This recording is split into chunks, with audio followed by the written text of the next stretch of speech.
Jim Cramer doing here? He said he's bullish on Olas. He's somebody. He's somebody we know. Shut it down, Rocco. Shut the stream down. We're done. I like Jim Cramer. You like Jim Cramer? You're the only person. Hi, everyone. Welcome back to Sin City Crypto. My name is David. I'll be one of your co-hosts today. And like today, like every day, we're coming at you live from our studio here in Las Vegas, Nevada. Today, we have a packed show. We're talking about Apple and the Bitcoin white paper. Is Tim Cook's Satoshi Nakamoto? We're going to discuss that. Also, the U.S. Treasury Department has launched an official attack on decentralized finance. We have their press release, and it's kind of scary. Do we have machine gun sound effects, Rocco? Not yet. Nice. Working on it.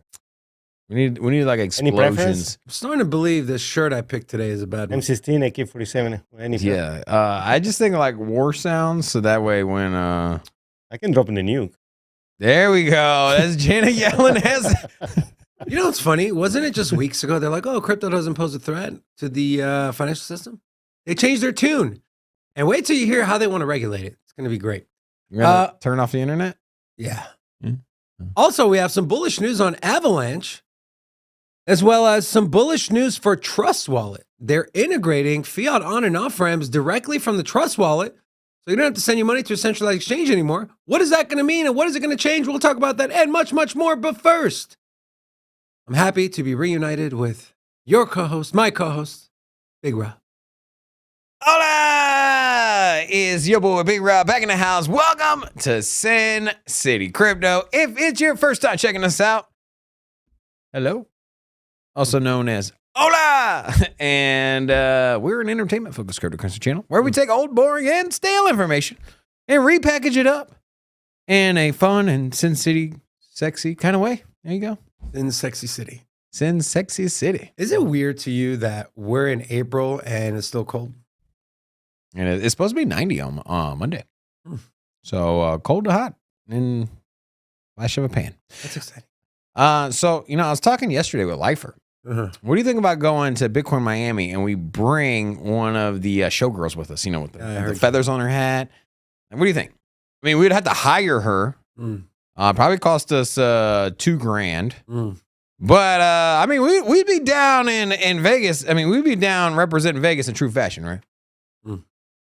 But I think like if you're going to bring a showgirl, you got to bring two, right? I feel like you got to have two. You can't just have one showgirl, right? Right? And Rocco, am I right? Of course, yeah. Why don't we just do 5? Screw it. Drop 10 grand on just girls walking around. Or we can dress Robin up as a showgirl. What do you think, Rocco? Hey. Or if you're in here and you're willing to dress up as a showgirl. I got a lot to say there, but times have changed lately, so I'm just gonna keep my mouth shut. So speaking of Billy, I want to give a big shout out. Crypto Billy's birthday is today. Crypto Billy, one of our favorites. Absolutely love the guy. Came to Vegas. We met him. Amazing person. So to you, Billy, happy birthday, my friend, from all of us here at Sin City Crypto. We appreciate you. We love you, and we hope that you have an amazing day. Also, I want to give a big shout out to Big Chili Willie as well. He's been a member since last Bitcoin Miami. Remember? That was when he joined. Yeah, so it's been almost a year. He came from Georgia's community. Yeah. So shout out to everyone here. Italy is known for their cuisines, right? There we go. There it is. I don't know where I knew something like that was coming. All Rocco and I were doing a show by ourselves on, I believe it was Monday or Tuesday. Rocco, remember we talked about what Italy's doing to preserve their, the fruits, food scene, and no insects in pastas anymore, and no lab-grown meat. Well, yeah, what happened now? Well, she says she wants Italian for dinner, and you decide to spoil her. What are your thoughts on Lunchables Pizza? I still enjoy them. You're joking, right? You don't want to have a partner date this time. That is like when she wants Italian and she shows this and say, "I'll stay alone." Is that an automatic disqualification? Red card. First of all, this is all cold. Like there's I had one of those when I was little, and I was just like, "This is so terrible." Dude, it was so good. I'm like, how do you find this enjoyable? Like, what is the barbecue sauce? I mean, here's the thing. Like, it doesn't even Doesn't even taste like pizza. Duh. And outside of that, it's not even good. Like at least like pizza flavored like chips or something, which I would not typically go for, but I'm just saying I guess I could snack on them. They do have a robust flavor profile, and you know they're good on their own. But this is not good at all. It doesn't represent pizza, and it just tastes nasty. So if you were hungry and I brought one would to not you, eat that, you're man. such a liar. You eat Just like anything you brought, and everything. just like one day you brought a couple noodles over here. You're like, I got lunch. I'm like, I'm not eating that trash. It's been sitting in a warehouse for a year. At They're least noodles. Yeah, those noodles are poison, bro. A couple noodles is poison. Listen, I watch a lot of horror movie, but this one is the best. Not even The Exorcist, The Ring. The Exorcist. But then things is, I can watch it. Sorry, Okay. All right. On to some different news. it's good. So this is kind of interesting. Today, Do Not Pay is launching a new GPT-4 email extension to troll scam and marketing emails and text messages by engaging them in an endless AI conversation. I fucking love this. So here's the I'm going to start using this, dude. I don't know why that's so funny, bro. It's the best. It's the absolute best. I can't tell you how many spam emails, text messages, phone calls. I would love for there to be like an extension on your like your cell phone or something. I don't even know how that would work.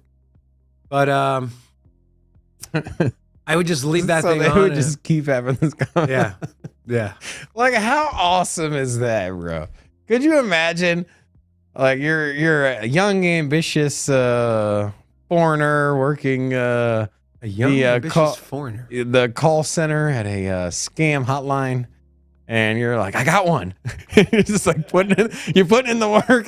Next thing you know, you're like, it's 2 days. I still got no bank account number yet. This is great.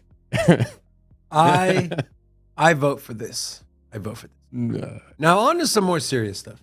So I found this. This is not funny, but you know, this is the U.S. dollar. Here, let me actually.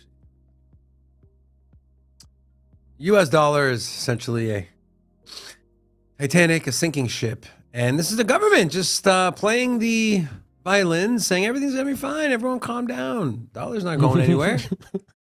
But in reality, dollar is going somewhere. And here is one of the people that are going to drive the dollar into the dirt. That is none other than Treasury Secretary Janet Yellen. But real quick, shout out to Big Chili Willie. $9.99 super chat said, Sin City Crypto #1. We appreciate you, bro. Thank you so much. We love all of you, especially those of you that give us money. Hi, Keith. I joke. He's like, I like all the Christmas cards, but especially the ones that got cash in the inside. That's right. Those are but Gam, I still appreciate your. My grandma, rest her soul, she would always put $5 in, and then she would always draw a bird. That was her thing. I miss my. You think she would draw a Shiba Inu dog now? Oh no, she was really good at drawing birds. I love my grandma. Okay, all right. So this is Janet Yellen testifying on March 16th. Let's listen to this. You're going to drive the debt from somewhere around $32 trillion up to about $50 trillion, correct? Yes, but what I believe is the single most important Hold on. important She says yes, but look at the guy to the right of the dude talking, okay? Look at his expression. From somewhere around $32 trillion up to about $50 trillion, correct?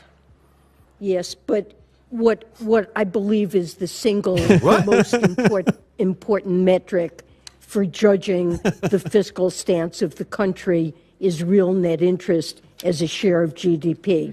Okay. We have so are you concerned when GDP. you're taking the debt from $32 to $50 trillion? Are you concerned who's going to buy that debt?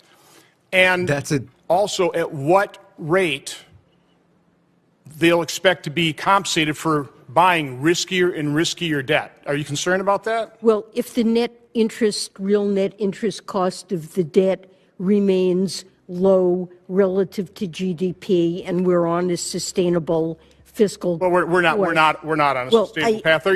Thank you. You're going to drive the debt How from can somewhere you around say, in the same context, say the word $50 trillion in debt and then use the word sustainable? What part of that is sustainable? And I think that's such an important question this guy asked. I don't even know who which senator or congressperson that is. But who's going to buy the debt? Who is going to buy the debt? There's only so much Tether can buy. right? Yeah, it's foreign nation states that buy Treasury bonds of that magnitude. Settling, but if I they mean, start, you're talking about trillions of dollars. So there's no private. There's no company. There's no trillionaire person. There's only a handful of companies that are trillion that have value over $1 trillion, and so that's a lot of money. It ain't gonna come from private. It's gonna come from nation states. And I mean, we've seen that. Hey, the narrative is changing, man. People are moving away from parking their dollars in Treasury bonds. That's essentially how they would. That's essentially how they would raise that money. And so, who's buying the Treasury bonds? That's essentially the question. And how are you going to incentivize them to buy that amount of Treasury bonds? So, if you need to raise $12 trillion, like that's a lot of money, man. Like, how are you going to incentivize them? Who's going to buy them? And why would they buy them? Well, the way you would incentivize them is by giving them a good interest rate. And part of it is, hey, we're the world reserve currency. All the trade is settled in dollars. Yeah, but it's not like it's new. It's not like it's new. Like, hey, can you buy some Treasury bonds? We're the world reserve currency. And like, no, they're going to be like, no, we're good. I'm like, all right, well, we'll give you 8% annual. You get what I'm saying? Like, that's how they get it. And so that's why he's formulating that question. It's just like, what are you going to do to incentivize somebody to buy it? And why would they buy it? You're going to have to give them you're going to have to entice them per the interest rate, which is going to make the whole situation even worse. We barely pay back our interest payments as is. We're over 20-something% of our income goes towards the debt interest payments. You just don't pay back. We know what happens with that situation. And then, like you said, other countries are starting to get a little bit, this whole narrative that you have to hold dollars and transact dollars, that narrative is slipping away. We're seeing it day by day, every day. There's another country that's like, hey man, we're gonna come off of this dollar thing for X, Y, and Z. Now, we're still dominant. I don't think the dollar's going anywhere in the next couple of years as far as it remaining the world reserve currency. However, we went from 80% dominance across the globe to just over 55%. And so just in the last 20 years, we've lost about 25% of the world's dominance as far as our currency. So do I expect it to keep going that direction? Hell yeah. Let me ask you this question. US dollars, right? If I have US dollars, is that my property or is that the property of the US government? That's property of the US government. And here's the thing, the sanction things is just speeding things up. They can come take my dollars away. That's what they did in Russia, bro. They seized. So then why would anyone hold US dollars? So what you're saying, so when Russia invaded Ukraine, shortly thereafter, there was over 2,500 sanctions dropped. Over 2,500 sanctions were dropped on Russia. And so if you held any kind of cash, first of all, and you were just a oligarch, whatever, anybody that had bank accounts in dollars offshore, they were seized. And they seized hundreds of billions. I don't know the exact number, but they seized hundreds of billions of dollars in Russian, just straight cash that they had sitting there. Wasn't it from the Russian central bank? Yeah. So the bank, so foreign governments are incentivized to keep dollars because it's the world reserve currency and for trade, right? Hey, you're going to need dollars. You need to trade in dollars, hold dollars, hold dollars. Oh, hey, you attack somebody else. Like you invaded another country. You know what? We invaded Iraq 10 years ago. Whatever. All I'm saying is that 20 years ago. Was it 12 years ago? 20 years ago. Yeah.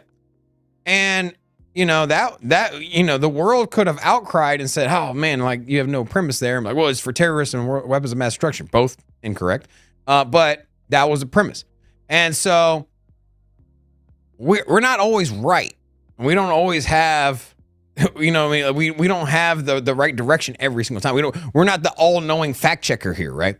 Now, what happened in Russia and Ukraine, I mean, I adamantly believe it's absolutely egregious. Shouldn't have been done. It's an overstep of power, and Russia's just trying to take over countries that have their own sovereign liberty. And but anyways, I'm not going to get into that. But here's the thing: whether or not you agree or not, the fact that another country decides to have an altercation with another country next door, and then you can just seize all their money, or all their money can be seized from a third party that has nothing to do with the whole incident. It's kind of concerning. Like, what if you're Thailand and you're like, hey man, we're good with the U.S. right now, but what happens if we get into a trade agreement with North Korea? Are they going to just take all our money? Or what happened, Or what happens if Thailand decides to support China and say an invasion to Taiwan? I'm not. These are all just hypothetical things I'm just throwing out there. No fact behind it. But what I'm saying is that if you're a foreign government, you know that anytime you line up on a different side of opinion to the U.S., they can sanction and take your dollars that you're supposed to be incentivized to hold. So there's no incentive to hold this crap. And then on top of it, you hold it and they're inflating it. So they're printing money. They're keeping it in the States. Your money's getting debased across the pond. And at any point in time, if you do something the U.S. doesn't agree upon, they can take your cash. And I think a lot of it too has to do with foreign governments have lost trust in the United States, right? Mm-hmm. Got all these politicians acting all high and mighty, and we're doing this for democracy and this and that. And then you come to find out what's the real reason. We might need a brand change to Sin Ciudad Crypto, because we might be going to Portugal, bro. That's how you say city in Portuguese. Just saying. It's Rocco, you down to go to Portugal? It's kind of frightening, man. Let's go. They're a great place to surf and everything like that. How do you get citizenship? You know, they in have Portugal? How do you get I had a citizenship? friend who used to go there and surf. you can, just like in the same way that the U.S. citizens or that people get citizenship here in the U.S. If you start a business, if we bring our business there, we can show X amount of value. We can, So we need more super chat. We need you to speak Portuguese. yeah. If you bring jobs and business to a foreign country, they'll give you work visas, I guess it is. Okay. Your boy got dual citizenship though. Hola! Yeah, that's right. Yes, I did get my passport. Finally. Yeah. Now, guys, if you're new here, say hello so we can drop an hola back at you. We got a couple new people. We have Chris Pacinow, Jonathan Slaughter. Of course, Jim Kramer is up in here as well. We got Gary with a G, which he's been here before. Just haven't seen him in a little while. And then Jessica's up in here as well. Just want to give you a shout out. A1. And to all of you, hola! Welcome to Sin City Crypto. Also, we'll be doing our war cry later. We got enough holas in the chat. I don't really know. We're working on an hola counter. Yeah, we're working on an hola counter. So that way when we do the war cry, we can see how many holas get typed into the chat. Interesting. Now, question. What? Have you hit the like button? Yes. 'Cause if you have not, ask yourself, are you not a fan of Big Rob or Little Dave? Because if not, You know I'm bigger than you, right? I literally got like 3-4 inches on you. you're sitting down, I'm standing up. Little Dave, thank you. Anyways, so I mentioned the trust with other countries is eroding with the U.S., including U.S. allies. We saw Japan break the bro code, you can call it. So the U.S. and their allies agreed we're not going to buy Russian oil over $60 a barrel, right? And everyone's been abiding by that except Japan. Earlier this week, they said, threw up the middle finger and said, we're buying oil, we need it. And now China tried to bring Ukraine and Russia to the table to negotiate a peace deal, to which the U.S. said no. And now we have this from French President Emmanuel Macron. Macaroon? Yeah, Emmanuel Macron. It's a new flavor, macaron. So this is from John Deaton, said, more and more countries will do the opposite of what the U.S. wants. The U.S. has lost its standing in the world because we have people in D.C. in both parties that do not put the U.S.'s needs over their own special interests. So listen to this. Parler directement à la Chine talking directly to China about this conflict, the Russian aggression, what is at stake, the consequences for our Europe, the consequences for the Near East and Middle East, as well as for the African continent and so many others, it means to try and engage them in a strategic relationship that may be more complex than what we would like. This is what I will discuss. You already understood that. Tomorrow, in the day with the president, we will try to build, in a way, engage China toward a shared responsibility for peace and stability. And there you have it. Nope, we're not going to meet with China. We're not going to let them broker a deal. France turns around and says, screw you, USA. So, I don't know, man. Here's the thing. If you're, okay, I understand the Russia thing, but hypothetically speaking, if you're France, why wouldn't you trade with the second largest economy? Especially if they have the world's most, they have the largest a stockpile of rare natural metals. Not only that, but they are like top 3 in the top 5 exports in the world. Top 3 in the top 5? That's right. Oil, that grains, sounds like 100% of the time. You're right 80% of the time. That's right, man. No, seriously though. They're a top exporter of oil. They're a top exporter of wheat. They're a top exporter of fertilizer. They're a top exporter of grain. And you're shutting them out. And now people got to go elsewhere. India stopped exporting wheat after the pandemic, or at least cut it by a significant amount. And so you're sitting there, you're Germany, you're France, you're Japan, inflation, right? The economy's bad. Your currency's being devalued against the US dollar. And you're sitting there, you're like, the US is over here doing whatever the hell they want to do, and we're struggling. And they said, we're not going to do this anymore. So it's a narrative shift that we're seeing happening in front of our eyes, which is intriguing, but very scary as well. And then we have this. I thought this was a joke at first. 3 congressmen introduced gold standard bill to stabilize the U.S. dollar's value. Too little, too late, bro. Too little, too late. People don't even think the U.S. has the gold in Fort Knox that they claim they do. So, will this ever work now with the debt and the crap show we're in? No, because you go back on the gold standard. No, it's impossible because there's not enough gold. There's not enough gold that the U.S. can like buy. 8 trillion. What's our M2 money supply? Trillion? 8 trillion? I don't know where we're at. I have to take a look. I'll find it. Yeah, but let me find it right now. M2 money supply. This is in billions. So 21,000 billion. 21 trillion. 21 trillion. Hey guys, we're going to back up $21 trillion of useless dollars in gold. Yeah, good freaking luck. Good luck. And then we have this. Swiss National Bank Vice Chairman, Bitcoin is a very interesting concept. Now, speaking of Bitcoin, Robin, where is the price of Bitcoin? Okay. Bitcoin's over 28,000. Wow. Yeah, it's crossed that threshold. No, we've been trading this this range here for about a little over a week now.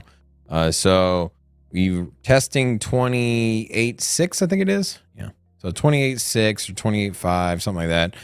We've tested it several times. Been if you go all the way back here, I mean, 1, 2, 3, 4, 5, 6, 7, and go.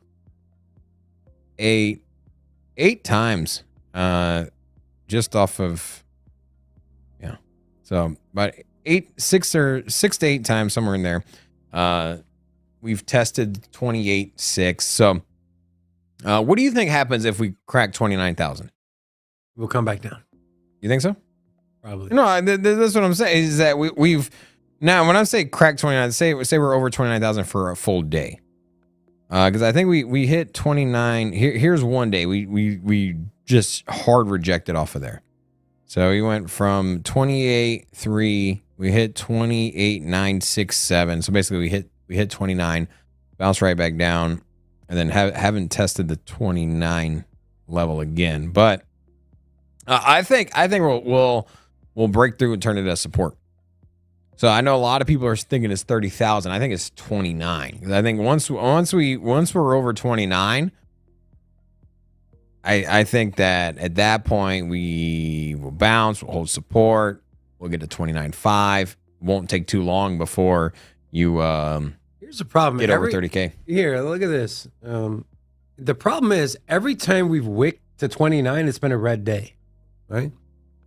So we wick up to 29 here. 28,971, pretty much 29K. It ended up being a red day. Yeah, right? It's a rejection. And here, same thing. We got over 29 and it was a red day. Yeah. So we start the day off, you hit it, and then back down you come. You start at 28.3, you go to 29.1, and then you close at 28 flat. Yeah. So there's a lot of sell pressure coming in at around 29K. And so you say one day, I would be more comfortable saying at least a couple days above 29,000, kind of chop sideways a little bit. I mean, look at what we're doing here in the 28K range, right? See, that's the thing. I think you see those candles that get into new zones. I think that's what we're gonna get after you get into 29. So that's what here's the thing. That's what you want to see. Yeah. So we went from 20. Like here's the thing. We went from 20,000 up to so pull up my chart there. So I think this is probably more like what we're gonna get. We went from 20,000, and then we went right up to 24, right? And so I don't think we're gonna go from 28 and hang out at 29. I think it's gonna be a quick move, especially with this much consolidation. You know what happens when you consolidate for a whole month. I mean, you go back every time you consolidate for a month, you get these big pops, man. And so this long-term consolidation, I don't think we're going to slowly creep up to 29 and slowly creep up to 30. It's going to be a major move, man. Well, here's the thing. I think 29, I think a day or 2 or 3 days at most, 3 days at most is going to be what sends us. That's going to be the fuel. Here's what you guys got to remember too. Just think of it from a psychological standpoint, right?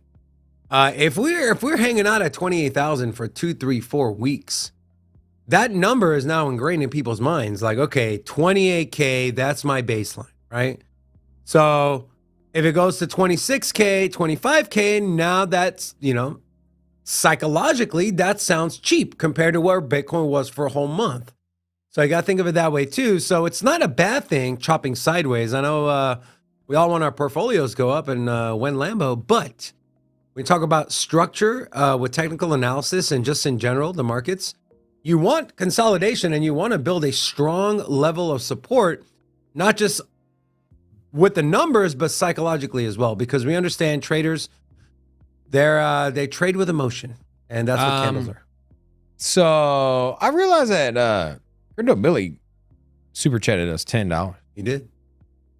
It's your birthday, man. You're supposed to be receiving money. Just saying.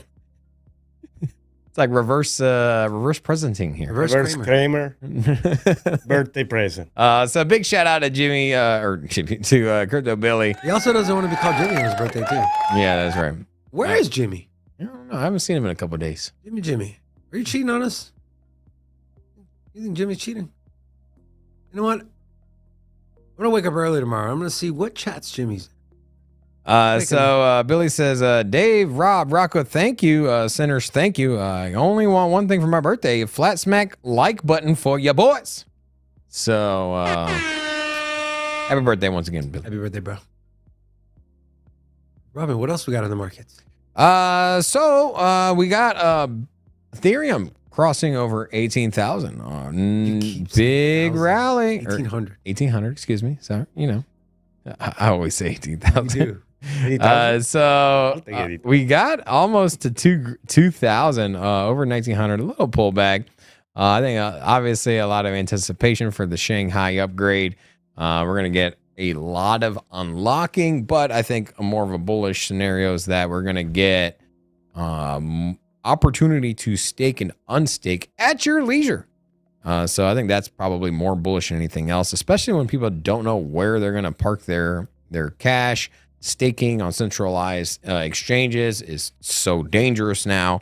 And so I would feel comfortable. Would you feel comfortable staking on chain on Ethereum, right? On-chain, You don't see any potential no, risk on directly. I mean, on-chain. here's the thing. There's always going to be risk. I mean, there's always risk that something could happen to the protocol. But I think in a risk reward or in a risk appetite kind of scenario where you're trying to, evaluate how risky it is, I think it's pretty minute. I mean, essentially, the only way that you get burned is if something fundamentally breaks with Ethereum. And I think we're way past that now for the amount of time it's been out. We got Dixie Flatline gifted 5 memberships as well. So a big shout out to you. There's Jimmy. Jimmy, what's up, Jimmy? Word goes fast. What are we in a restaurant? That's right. And then some of the biggest gainers for the day, you got MakerDAO up 6%, EOS 5%, Neo up 4%. And then some of the biggest losers for the day, Dogecoin down 4.28%. Still waiting for this Dogecoin news to come out. I'm telling you, I think we're gonna get some kind of integration with Doge into Twitter. I was talking about that yesterday. What do you think? You think that's you still think that the Doge thing is just a Lloyd? Yeah, Marketing hack? Because here's the thing. He had to go down, tell the devs at Twitter to change all of this. This wasn't him just sending out a tweet. Like they had to put some engineering into it, some time, some man hours. They had to go in and change it. And so there was a process to change it. I'm sure it's not the most difficult process. Essentially it's the logo, but still, you had to go into the code and change stuff around. And it's not just somebody just trying to be funny tweeting. So I think there's more to come from this Twitter. I thought Doge. it was going to be on there for 2 days, 3 days max, but it's been almost a week, right?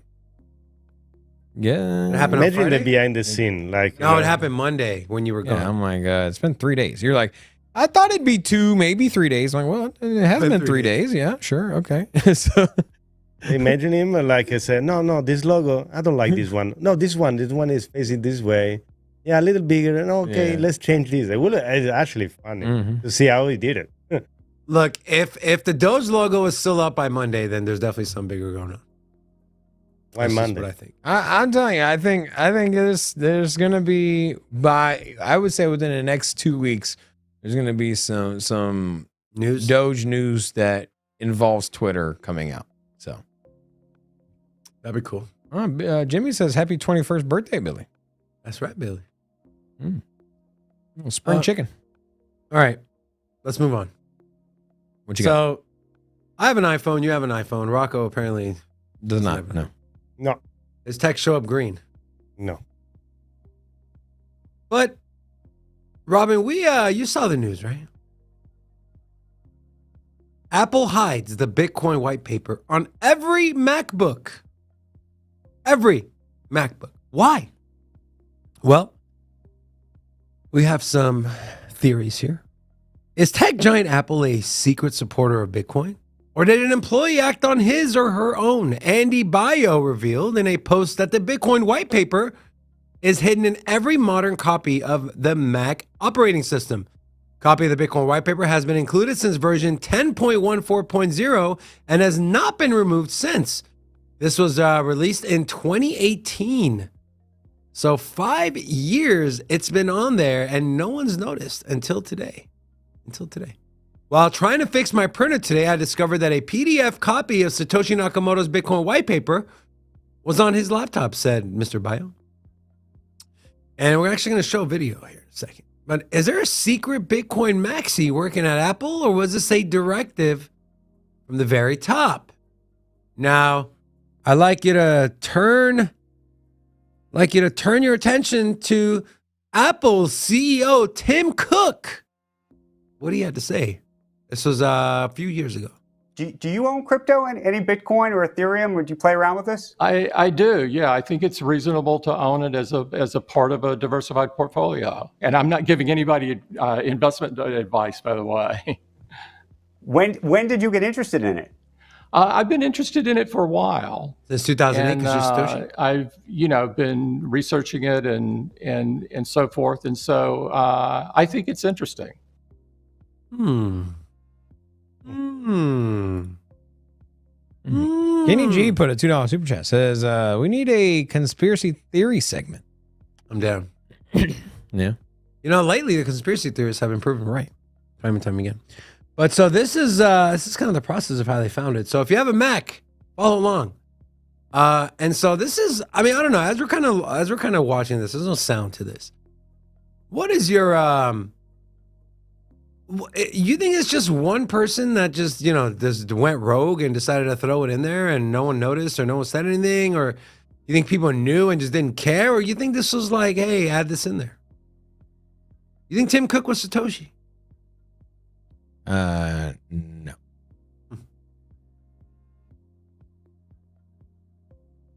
There it is. Huh.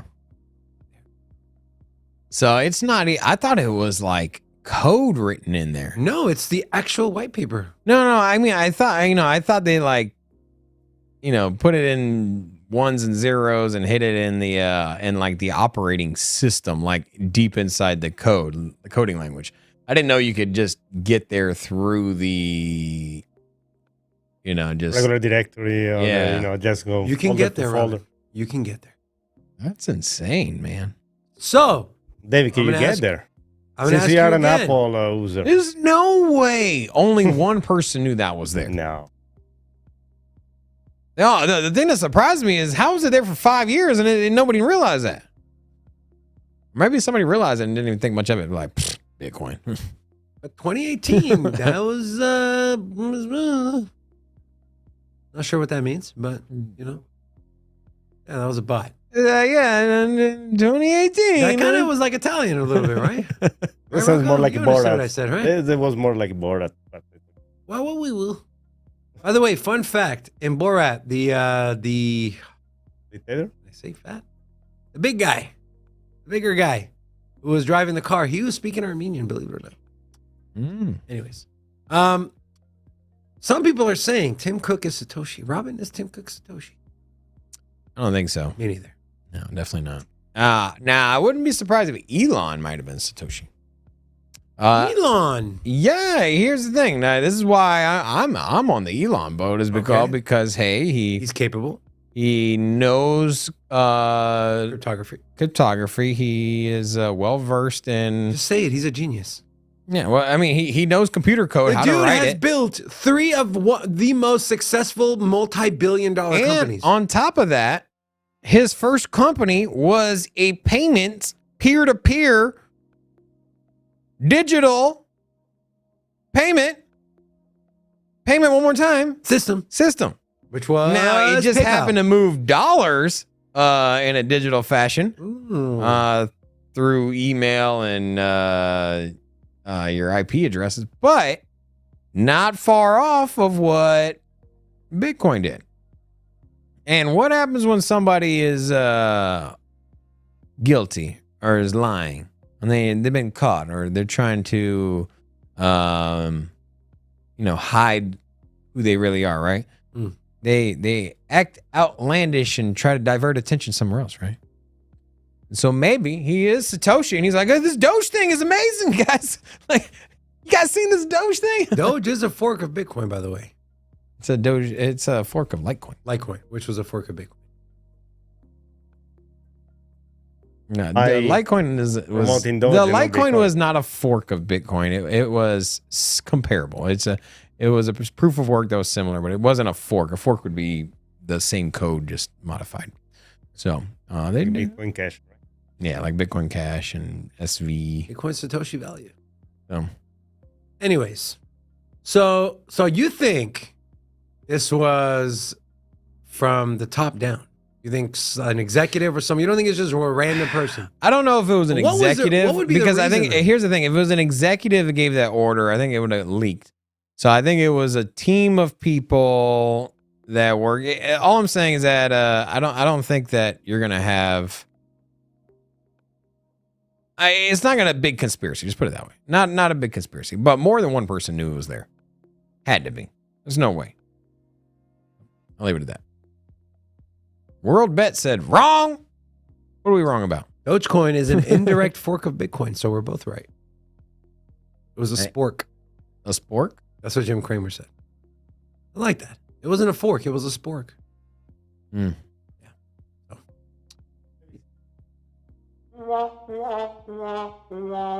Yeah, get his ass. You know what, man? It's a little quiet in here. The chat is a little chat's a little flat. I feel like maybe we're a little flat today. Are we? You know what we need? We need a war cry.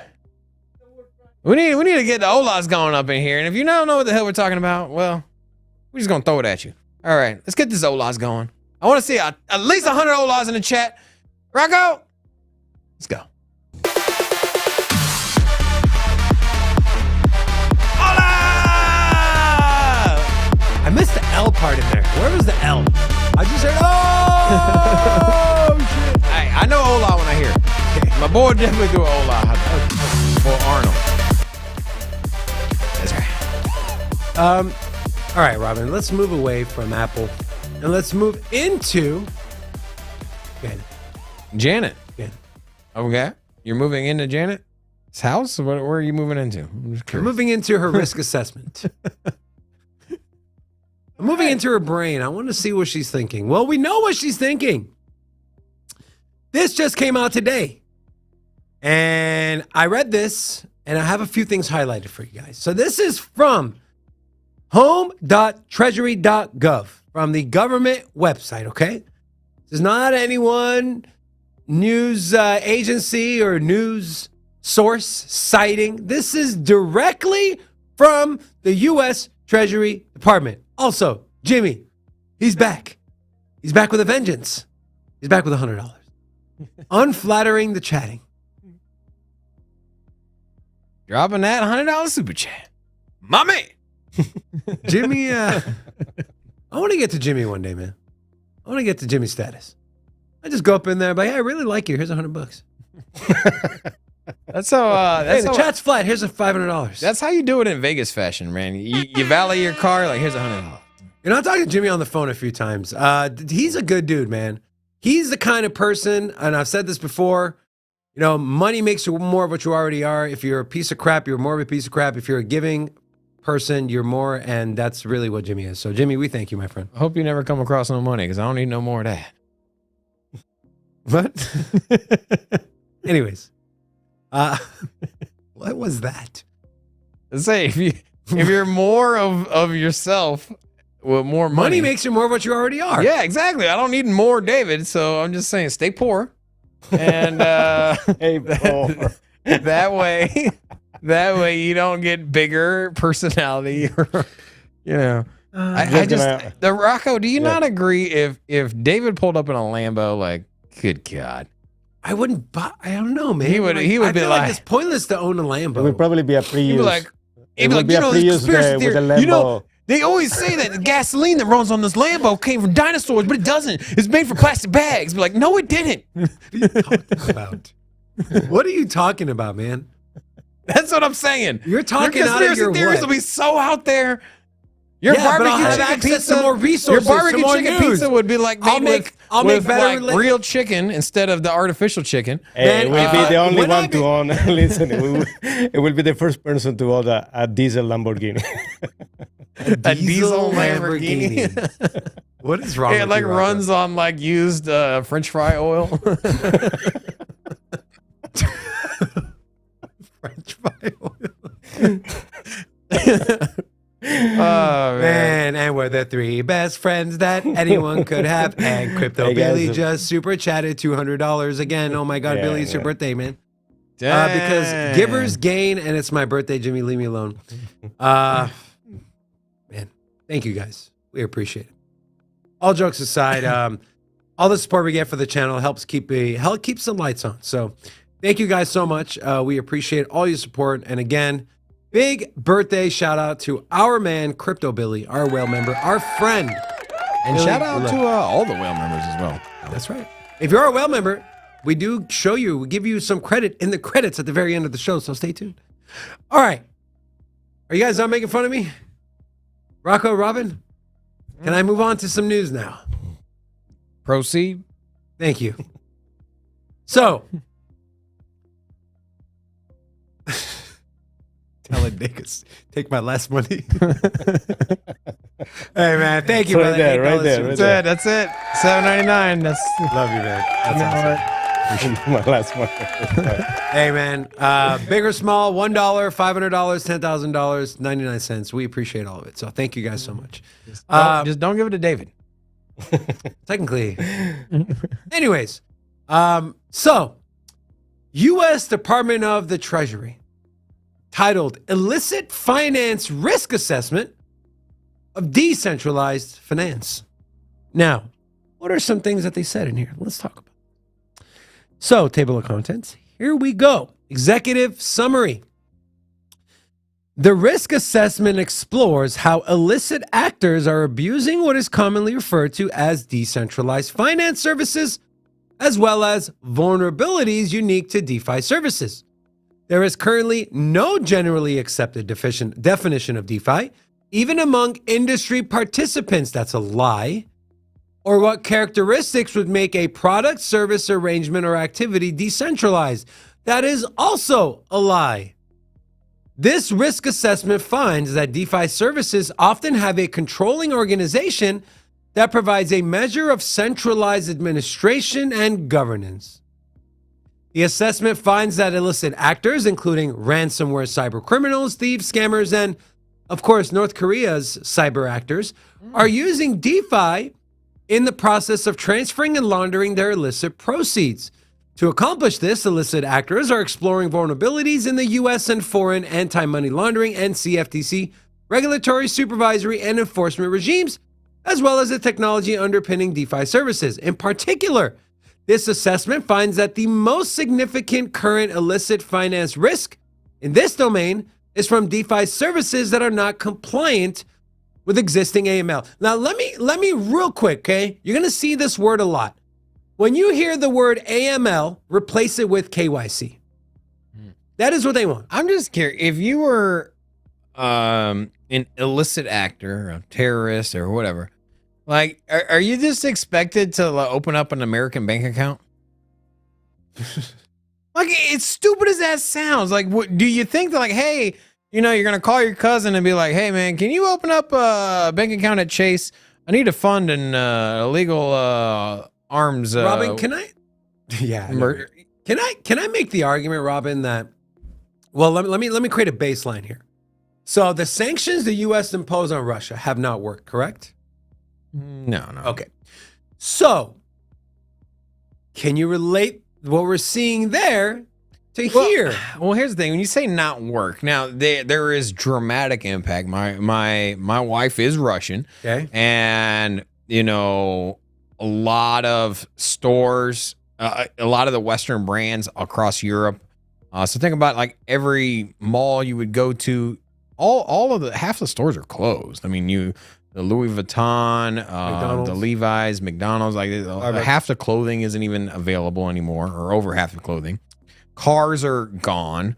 There's only a handful of Russian. I mean, think about how many international brands we have here in our automotive industry, right? I mean, we have Ford and Chrysler and Chevy, but then outside of that, you know, you have Toyota, Acura, Mercedes, Nissan. and you know, and the list goes on and on. There's no foreign cars in Russia now, and you know, if that's not a you know, I mean, so you got that industry's crushed, your retail industry's crushed.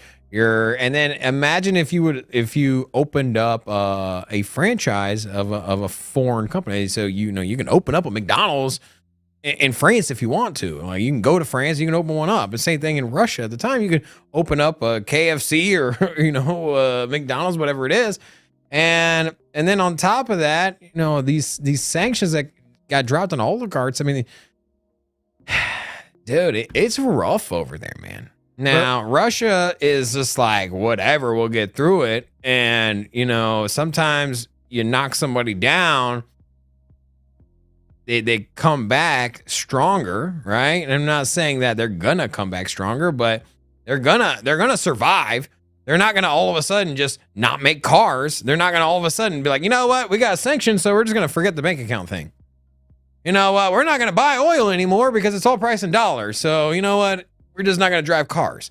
Like, no, you're forcing another economy to rely on themselves and other people that also are in a similar position that don't land eye to eye with the U.S. And that becomes a broadening spectrum because other countries can also opt into that system. But it's not free of its difficulties because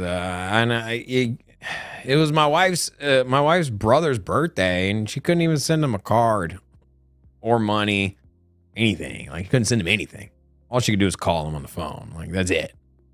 And so I don't know, man. I just want to throw that out there. The sanctions have effects. They also, you know, it had the effects that the U.S. wanted them to have. Well, if okay, here's the thing. Are they still in Ukraine? Yeah. So the premise behind the sanctions was to incentivize Russia not to attack, which they did anyways, and they're still going about their business. So in that regard, a lot of people argued Russia got stronger. Their ruble is just as strong against the dollar as it was prior to them entering into Ukraine. Yeah. You can say their alliances have grown stronger. You can say a lot of things. Yeah, you get knocked down, you can get back up. But I'm just saying that the point I'm trying to make is you try to choke something off, just like it kind of backfired on a grand scale. What are you trying to accomplish with this? Like Robin said, like, there is bad people in this world. There are people who are going to murder. There are people who are going to steal. There are people who are going to scam. Those people exist and they will always exist. Okay? You can't stop everyone from doing everything. Okay? Something good comes out, a car. Okay, people use a car now to drive into a lot of people. Should we ban cars? What I'm saying is, like, you can't just eradicate every bad person or every bad activity. It doesn't work that way. And when you have a technology that 90% of it is used for good, and we're still like 3 years into the entire space, right? We're talking about DeFi smart contracts. Let's just call it 5 years, whatever it is. And you want to just completely go against everything it was created for and meant to be. I want to go back to this. I just one last thing, just to sign up on the DeFi. Here's the thing: people, you're giving an alternative to transact without government intervention, and it's coming whether you want it to or not. Unless you turn off the internet, you're going to be able to move value around without the permission of a government. It's going to happen, whether the government wants it to or not. That's what's going to happen. You're going to move value. And think about it this way. Like, if they were like, well, you know what? They're circumventing our KYC because somebody bought a diamond and then mailed it to somebody else. And then they sold that diamond in their home country and they circumvented our sanctions. Like, people are going to always move value around. They don't have to do it through the government. And that's the thing. The U.S. wants you to move all value around, even if you have nothing to do with the U.S. Let's just say you're North Korea and you're transacting with another country. They're like, well, you got to use a dollar. Like, no, you don't got to use a dollar. And that's where America's delusional on the fact that everyone has to use the dollar no matter what. And if I live in India, why the hell do I got to have a bank account tied to the U.S.? Why? And if there's an internet protocol that lets me send value to somebody else, good. What's the problem? And then they always come back to this damn, money laundering. Well, you know what? Before we tracked money laundering digitally, it was done on paper notes that you didn't track. Money laundering has existed exactly since, like, you're not going to get rid of money laundering. But the thing is you couldn't track it in the past. Because there was no paper trail, because people was using cash. And now they're just doing it digitally on blockchain. And they're like, look how many trillions of dollars are being used, or billions of dollars are being money laundered. This has never happened before. Like, no, it did happen before. Just there was nobody accounting for it. You couldn't see it before. Now you can at least see it. At least that's better, right? Isn't it better to be able to see and know how much money is being laundered versus going into a cash society where people are changing out suitcases? I say that this is a better version of money laundering because at least you can go track people down. Money laundering version 2.0. Yeah, it is. All right, go ahead. Well, they're trying to bring this thing into the good old Bank Secrecy Act. In the United States, the Bank Secrecy Act, aka the BSA, or the BS for short, and related regulations impose obligations on financial institutions to assist U.S. government agencies in detecting and preventing money laundering. However, a DeFi service that functions as a financial institution as defined by the BSA, regardless of whether the service is centralized or decentralized.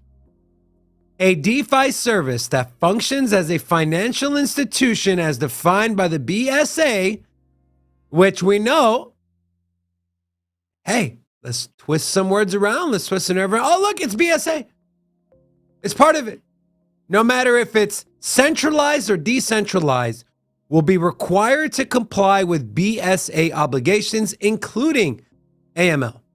A DeFi service's claim that it is or plans to be fully decentralized does not impact its status as a financial institution under the BSA. This assessment recommends strengthening U.S. anti-money laundering supervision and, when relevant, enforcement of virtual asset activities, including DeFi services, to increase compliance. Remember that bullshit TikTok ban that is floating around right now, the Restrict Act, that gives the power to the Secretary of Commerce, I believe it was Secretary of Commerce. If they deem something a national security threat, they can completely shut it down unilaterally. Why do you think people were making such a big fuss about it?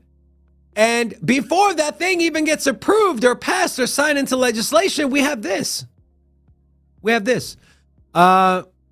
In cases in which a DeFi service falls outside of the scope of the BSA, this can result in gaps in efforts by the DeFi service to identify and disrupt illegal activity and identify and report suspicious activity to the law enforcement and other authorities. Globally, under the standards of the FATF, the AML, DeFi services that lack an entity with sufficient control or influence over the service, aka they're decentralized, may not be explicitly subject to AML obligations, which could lead to potential gaps for DeFi services in other jurisdictions.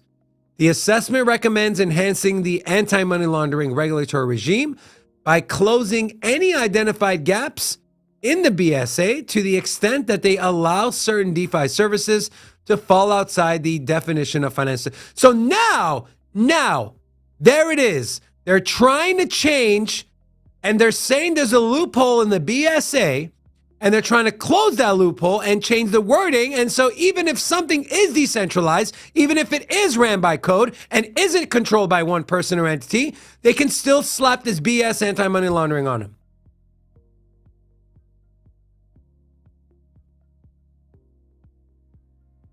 Drop the mic. Yeah, that is heavy, bro, man. That is.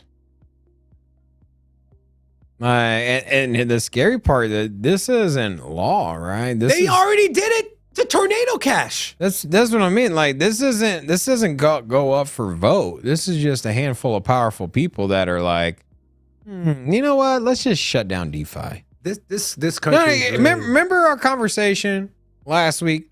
I said, who's more dangerous, Gary Gensler or Elizabeth Warren? If Elizabeth Warren wants to do anything, she has to get support from her own political party. They all have to vote unanimously. And then on top of that, you got to get counterparty usually to vote in it. And then it's got to go to the House. And then from there, then the president's got to sign off on it. These branches of government, man, the Treasury Department and the SEC and the CFTC, like all they have to do is say, you know what? Let's shut down DeFi. Let's shut down Tornado Cash. Let's shut down, like, that's all that needs to be done. Is one person's directive can just shut down an entire industry. an entire fintech sector in an emerging technology. They can just shut it all down without a vote, without it being a bill, without it being proposed. AH said, does this mean all DeFi will be banned in the US? Possibly. It's a possibility. I don't think they would, but I mean, bro, when are you gonna get out of this like fucking la la land of I don't think they would do that? Like, come on, dude, it's right in front of you. So you're saying is that they're gonna shut down Ethereum? Because I mean, Ethereum is the biggest DeFi play, right? Yeah.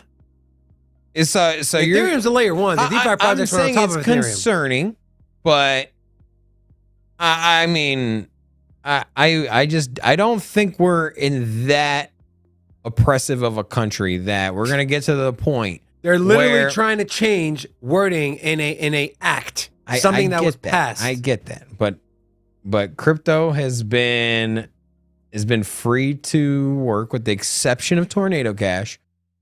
Crypto has been free to grow. The industry's been free to grow since 2008 here. It hasn't been shut down. And there is a lot of support for crypto. There's a lot of haters, especially people that have power without any checks or balances that can fight against it. But I still think that we'll be fine. Okay. Rocco, what do you think? You think they're gonna ban DeFi and that the only thing that's available is internet computer protocol and Bitcoin? Like, no, also there is the other option that is not only United States. They can work with DeFi. I mean, what happened? Okay, let's imagine the United States shut down DeFi, whatever, they do the rules. And now the rest of the world, they can use it. And what do you think is going to happen? Here's the thing. Like, we saw China boot out all the Bitcoin miners. And then about a year and a half later, they're opening up to crypto again. And hey, now they're talking about opening the doors completely and then ushering them back in. And so I think even if there was some kind of legislation or some kind of or some department that stifled 100%, like just completely tried to shut down or cancel crypto, I think that it would rise to the top again, and then within a year or two, be back to operating as normal. I think Zoltan brought up a good point. They don't have to shut down anything; just pass a restriction, right? Yeah. And you brought up. I mean, you can look in the history of America. Okay, I mean, we banned alcohol for, it was like 10 years or something, 8 years. I don't know what it was with the, and you could be like, this is the end of the world. They banned alcohol, and then eventually they're like, we messed up. We can make a lot of money off. Yeah, everywhere else you can drink. Yeah, everywhere else in the world. And then you come here and it's like, hey, you ban crypto. We know what's going to happen. I know for 100% for sure, if the U.S. banned crypto, that they would be back in there rewinding everything they banned eventually down the road. In the same way that if they banned guns or they banned alcohol, people are going to throw their hands up, be all pissed off, and eventually they'll rewind that. So. You mentioned Tornado Cash. We both did. And we have a very, very, very important that can stop all of this in its tracks if it gets support and if it gets overturned. Coinbase supports a new action to remove the Tornado Cash ban.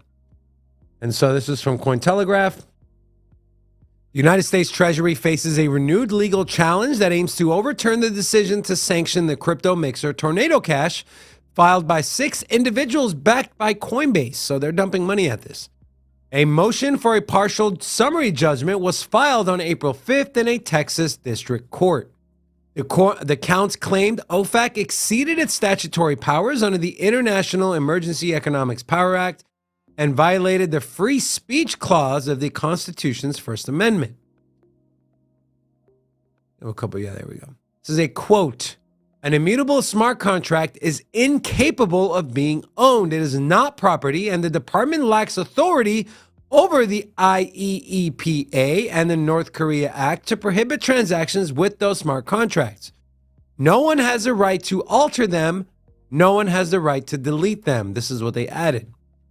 So I'm thinking this is definitely something that could go to the Supreme Court, right? Because you're talking about constitutional, especially one of the biggest hot button constitutional is the freedom of speech. So, well, usually when there's a gray area, so to say, or something that hasn't been, Supreme Court will usually. Well, the Supreme Court, that their job is to interpret the Constitution, right? Correct. Essentially, like one of their biggest job, and that's something you always hang their hat on. Is it constitutional?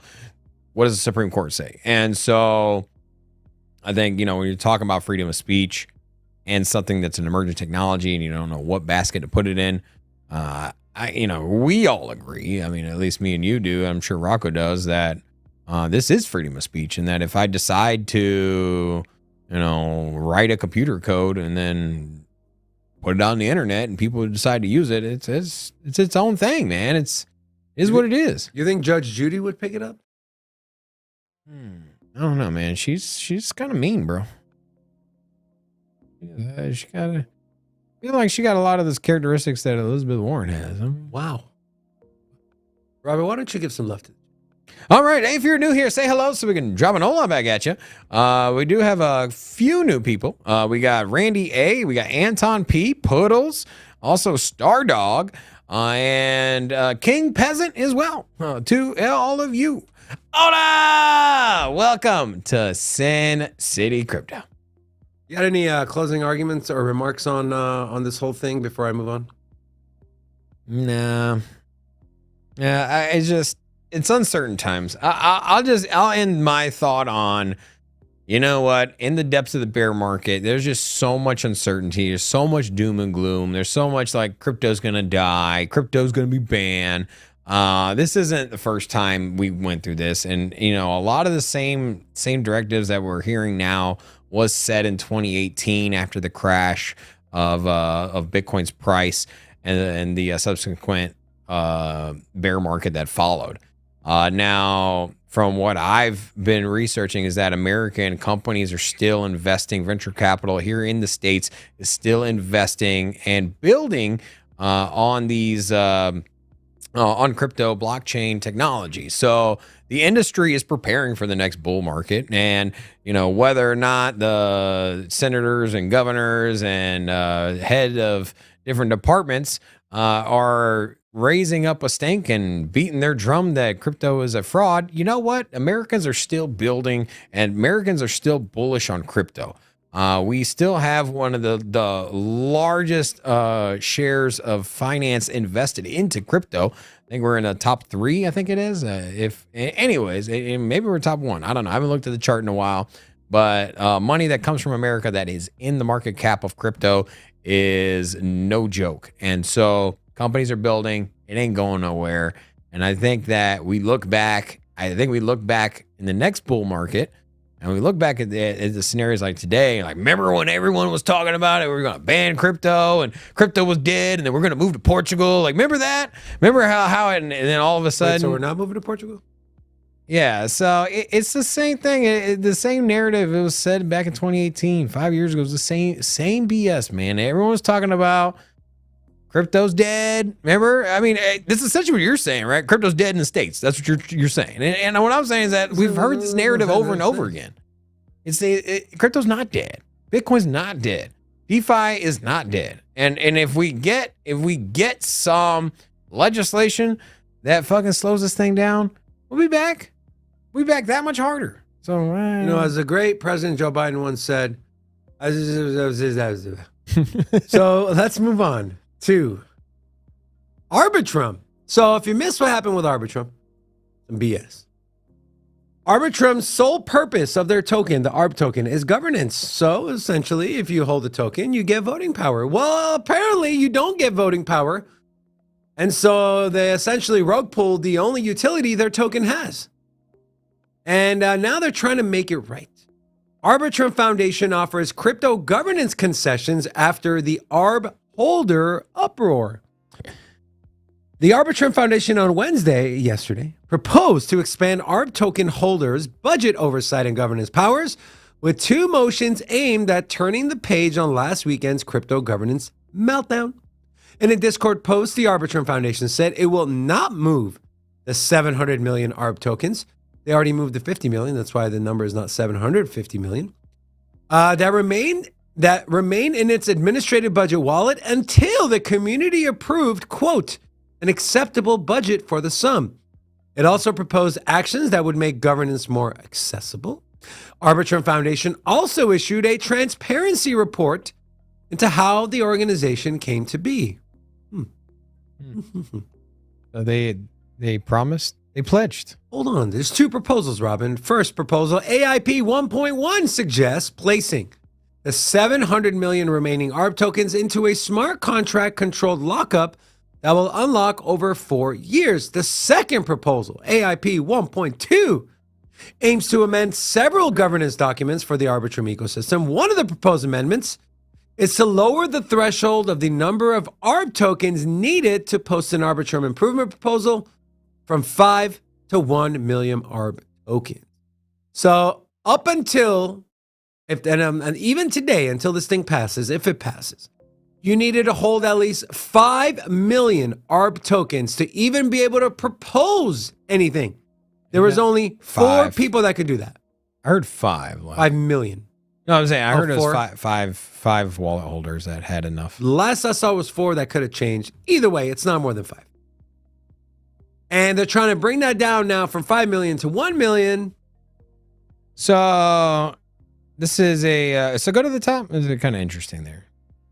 I know this wasn't quoted from them, but go all the way to the top. And so the Arbitrum Foundation has pledged not to move 700 million tokens. You remember back in the day, like, did you ever anybody in high school that had one of those like promise rings? I promised not to have sex. How effective was those things? The promise. I promise not to. The promise ring, like when a guy gives a girl a promise ring, it's like, I promise I'm going to marry you one day. No, but it's always like the parents were like, they had the chastity belt. And all I'm saying is that like this pledge, like how, like stop it with a pledge, like stop it. You know what? You had no problem making a decision to move money without the governance voting on it, right? Why don't you make a decision to limit your own power? Now all of a sudden you got to get other people to vote on it. You know what? You didn't ask anybody to vote when you wanted to move 700 plus. What was it? 900? However many? 750 million. 750 million tokens. You didn't ask anybody's permission for that, but now you're like, you know what? Let's ask your permission on how we should move forward. Like, no, you know what? If you're gonna go down, you're gonna be a slime ball, you're gonna do this move, then you know what? Why not just create a proposal? Or why not just pledge? I don't know, man. I'm just not a fan of Arbitrum, man. They came out really ugly, bro. Came out real ugly. So would you ever buy Arbitrum? Why would I buy it? That's what I'm saying. Like, I was not opposed to buying it under $1, but why would you buy it? Like, honestly, like, do you think that Arbitrum's gonna outperform Ethereum? No, I'm just saying, like if you bought Arbitrum today and you bought Ethereum today, which one do you think is gonna outperform it over the course of 5 years? Well, prior to this happening, I would have guessed Arbitrum. Really? You would? You think that a governance token is gonna outperform Ethereum? You think it's gonna have like? We're talking market cap or percentage gain? I'm talking about just market cap. No, obviously. Just buying the token and holding it for 5 to 10 years. Like, and at the end of the day, like this just came out 2 weeks ago. It got airdropped 2 weeks ago. They're 2 weeks in. They're already causing this shitstorm, and it's just like it just goes to show you that like, why are we even messing around with these speculative like Ethereum's gonna 10x, man. If you got $2,000 to invest and you put in Ethereum, you know at some point it's gonna 10x. That's 20 racks, man. Is that not enough? Like, are you like, no, I need my $2,000 to turn into 200 grand. Yeah. Like, yeah. Like, sure. I mean, it's possible, but more than likely you're gonna lose that. And more than likely, you're gonna look at it in the same way that we've looked at Ethereum and Bitcoin in the past. Been like, damn, I should have bought Ethereum at $100. Damn, I should have bought Ethereum. Are you kicking yourself for not buying Ethereum at $100? Hell yeah. Okay, then. It's not even a 20x away from there. And so, do you think that Ethereum is going to get to $10,000? 100%. Do you think it's going to get to $50,000 at some point in the next 10 years? For sure. There you go. It's a 20x. I want 100x. That's a 25x to get to 50,000. Not enough. So when it's $50,000 a token, and we're having this same conversation, fast forward 6 years from now, and we're like, wouldn't you have loved to buy Ethereum at $1,000? You're like, well, you know what? I'm just really glad I got this Arbitrum. Like, are you kidding me? Like, stop it. Like, guys, wake the fuck up. Speculative, little bit. Your golden horse is here. Bitcoin, Ethereum, Cardano, a handful of other ones. Like, just stick it there, bro. Stop trying to be smarter than the market. Stick it on the golden horse, damn it. Stop trying to be the smartest person in the room when you don't know what the hell you're doing, man. Where is the biggest money? Where's venture capital putting their money at? Where's the richest people that have made the most money, the people that are the most savvy with their money? Where they're putting it in Bitcoin and Ethereum. And Doge. And then you look at these venture capital companies, then they have these smaller allocations to these smaller companies. Sure, yeah, good. Yeah, take a little flyer. Like, you guys want to be successful in crypto. Stop overthinking it. Just take some disposable income, put it in Bitcoin and Ethereum, and just sit on it. And then in about 10, 15 years, you're gonna be the last one laughing. And stop trying to sell that crap when you need a new car. Wait, what? Yeah, you're like, oh man, I got a 5x on my ETH. Man, I bought it at 100. Now it's $500 a piece. I'm selling it for this new Corvette. Now you're looking back and the Corvette's all like busted up, and you're just like, who buys a Corvette for $500? Well, what I'm saying is that, I'm not saying one Ethereum. I'm just saying that you bought a bunch of Ethereum. Next thing you know, you have 40 grand. You're like, man, I'm about to get that new Vet. Can't afford a Lambo. That didn't hold it long enough. But that's what I'm saying, man. Is that it's just like, just keep it simple, man. Just hold these top assets long term and just sprinkle in a little speculative. Shit. Hey guys, I do have some problem with the signal. I think it's Jimmy tuning in or something. I got this fuzzy, a fuzzy signal. I don't know what it is. I think it's Jimmy. What is it? What is that? Like one of those, like, I feel like, you remember those books that you would have to put your face really close to, and then you zoom out and it turns into a dolphin? There is a hidden dolphin. No, it's actually a whale in this one. I said at the beginning of the show, I said, I'm starting to regret wearing the shirt. I might have to retire. I just bought it too. It looked good on Amazon. And then to return that. I was wondering why Rocket was so quiet over there. He was zooming in. He was zooming in. Let me set up David like probably like zoomed into your face on accident. He's like, Jesus. I was waiting for you to finish your rant. I didn't want to interrupt. Wow, thank you. Thank you for always catering to Robin. We appreciate it. So let's move on to some bullish news. Also, if you're new here, please say hello. We want to welcome you. So, we are 60 subscribers away from 8,000, by the way. 60. So, yeah. Help us get there, man. Help us get there. 8,000, man. All right. Trust Wallet is working with MoonPay and Ramp for off-ramp integration. Trust Wallet, which is a non-custodial crypto wallet with over 60 million users. I'm one of them. So is Robin. So is Sin City Crypto. Is working with crypto payment services MoonPay and Ramp Network to allow users to convert their crypto into fiat within its app, enabling a smoother off-ramp experience. The aim is to allow users to move in and out of crypto solely through their self-custody wallet, having full ownership of their assets without relying on a centralized exchange. Trust Wallet said it will offer discounts to users who have above 100 TWT tokens, which is their token, in an attempt to reduce the fees to off-ramp your fiat. Robin, breaking the barrier to entry, right? Okay, I mean, if you think about how this probably works, I'm just going off an assumption here. Yeah, you got a DeFi wallet, and then the Trust Wallet buys tokens off of a third-party exchange, and then just sends them right to your wallet when you transact. And they remove the intermediary, so you don't need to plug your wallet in somewhere else. You don't need to sell it, move it to an exchange, and then move cash. If you're off-ramping your fiat, that means you would have to KYC. I'm not saying they're not off-ramping, right? That's what it said. Oh, they're off-ramping? Off-ramp okay. I thought they were just buying. I thought it was just buying and selling. Okay, so you can off-ramp dollar bills, huh? Same thing. Instead of working with an exchange, they're going to be working with a bank. It'll be intriguing bringing AML into DeFi. But here's the thing: is that gonna be available in the States? Did they say that? That's actually a good question. I don't know. I didn't read anything in here that said yes or no. Interesting. But either way, if you're going to off ramp into a bank, you're gonna have to have some kind of KYC for the U.S. residents. Like there's gonna have. Well, the U.S. is gonna demand bank it. account, right?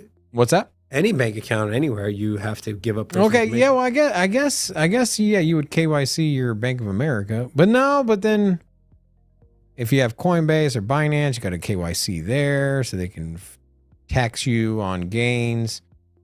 Yeah, I'm very interested on how this will work. Me too. But I'm very interested. This is the direction it's going. You're gonna have a one-stop shop for your crypto, right? And in the same way, like in the banking sector and traditional fiat, you don't have one company that does checks, right? You don't have another company that does your direct deposit, and then and it's not like you write a check. You have to move. Imagine if you had to move money from your bank account to another third-party bank to write a check.